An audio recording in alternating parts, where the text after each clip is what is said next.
mbichi national.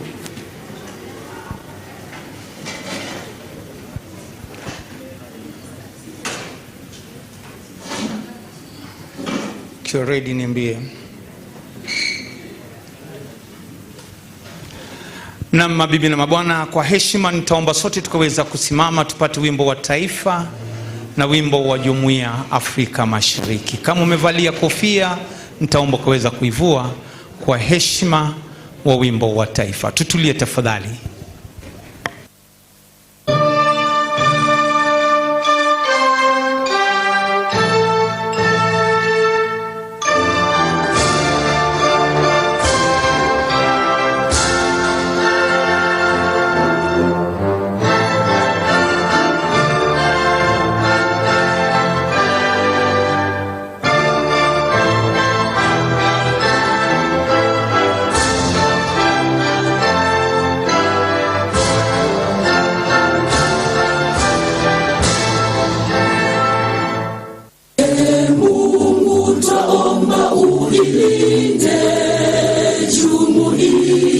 Afrika Mashariki, tuwezeshe kuishi kwa amani, tutimize na malengo yetu. Jumuiya yetu sote tulilinde, tuajibike, tuimarike. Umoja wetu ni nguzo yetu, idumu jumuiya yetu. Shabash, nitaomba nimkaribishe Baba Askofu Titus Mugi aje atufungulie kwa maombi. Bishop Titus, tafadhali, tukiwa tumenyenyekea mbele zake Mwenyezi Mungu, tunapoelekea kuizindua rasmi humradi. Karibu.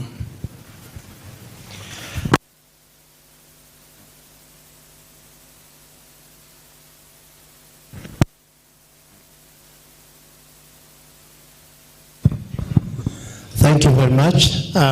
Before you, I just want to read this word in Job 8 verse 7, who says, though your beginning is small, later it will be big enough.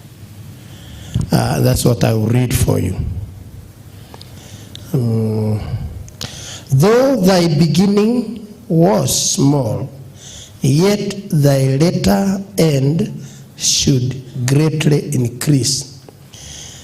Tena ijapokuwa huo mwanzo wako ulikuwa ni mdogo, lakini mwisho wako ungeongezeka sana. Semeni amen. Amen. Yeah, that's a prayer that we have started. We happen to be with Dr. Corridea. You are in Moranga. They still had their starting point. We have our starting point. It doesn't matter. We have started late. But what matters is the end. We might be fast and overcome Moranga. Is that they are the head. We should believe we are the head and never be the tail. So despite the fact that we have started now 2025, God is going, as we pray, as I pray, God will quicken us.